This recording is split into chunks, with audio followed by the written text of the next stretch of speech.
Hey guys, it's YOU WACK, and with the release of Echo, everybody seems to have the exact same question upon her release. Who's gonna be the first e-girl that cosplays as Echo, makes her look so sexy to the point where I wanna date Echo, but she's not real. Neither are e-girls. So yeah, and people are also wondering why Echo isn't a support hero.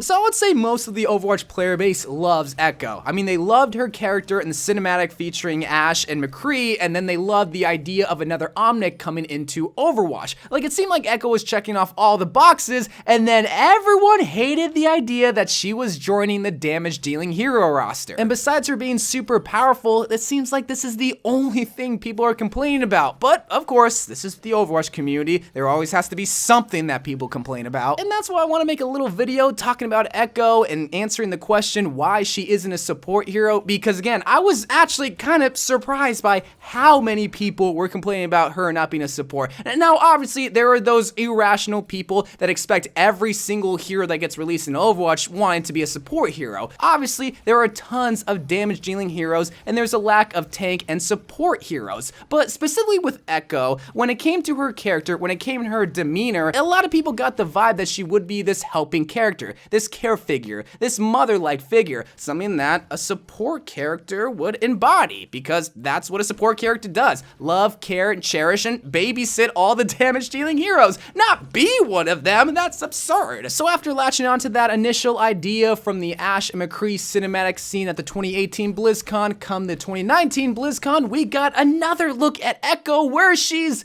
doing damage, flying around, shooting her sticky bombs that we now know as, and destroying a bunch of Omnics. People are still expecting her to be a support.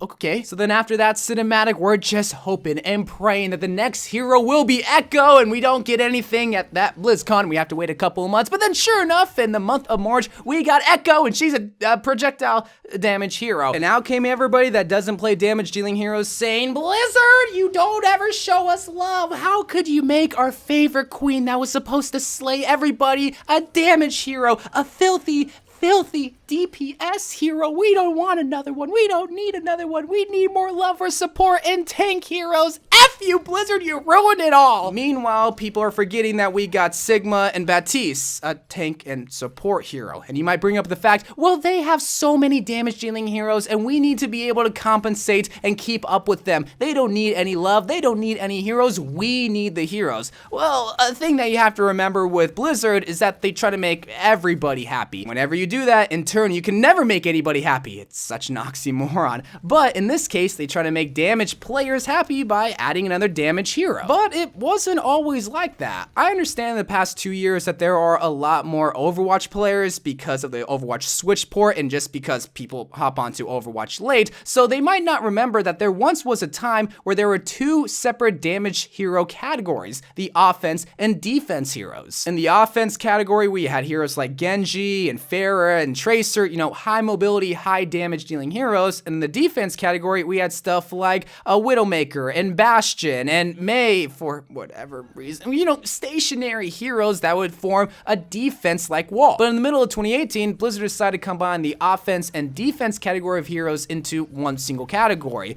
the damage hero category. And the reason for the combination of heroes is really stupid. It was because so many players thought the defense heroes only belonged on defense. Meanwhile, the offense heroes belonged on both attack and defense, so they thought combining them, people would not, you know, specialize one category of heroes for one side of the map. They just wanted all the heroes to be played at any given time. So that's why we have an overwhelming amount of damage heroes, is because at one point they were actually separated, and that's because Blizzard designed Overwatch to have specialized roles for specialized heroes. Like if you are in defense and you want to have long range attacks, then you would play Bastion. But then people decided to play Bastion on offense. Blizzard thought that was illegal, but they decided to rewrite their own rule and just say, all right, just play damage heroes at any given time. And it actually kind of works now, because you start to see less and less people complain about Widow and Hanzo being played on attack.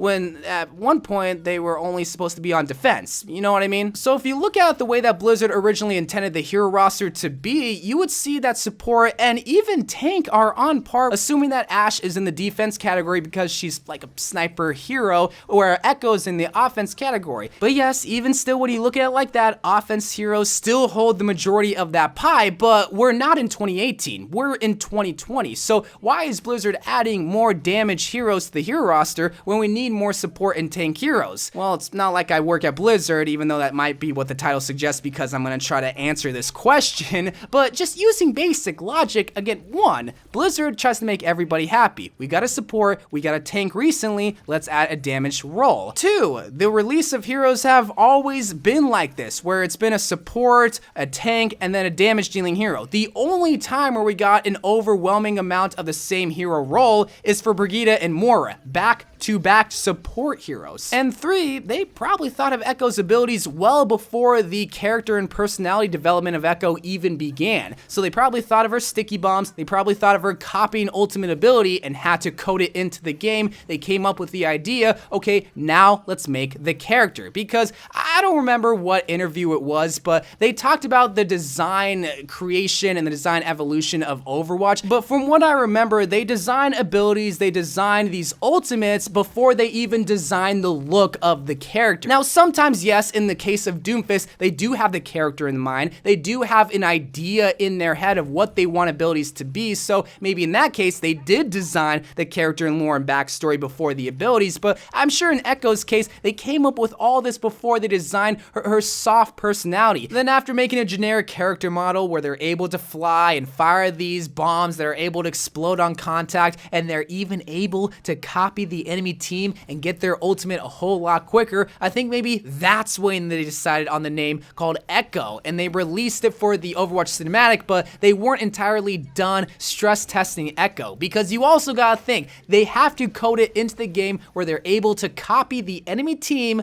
copy their ultimate, also copy everything when it comes to like D.Va jumping out of their mech, or maybe Pharah transforming into this rocket barrage. You know, there's a lot that goes into copying every single ultimate from one single hero. And I'm sure that's why we didn't see Echo right away, because they were still stress testing her ultimate and trying to get all the bugs out so that we actually have a polished hero. But the point that I'm trying to make here is still answer the question, why isn't she a support hero? She's the soft, lighthearted, kind, nurturing individual that's blowing people up with her sticky bombs. Like, no, she's meant to be a support hero. Her character points to her being a support hero. Like, what kind of DPS hero would have the kind of personality that Echo has? It just screams support.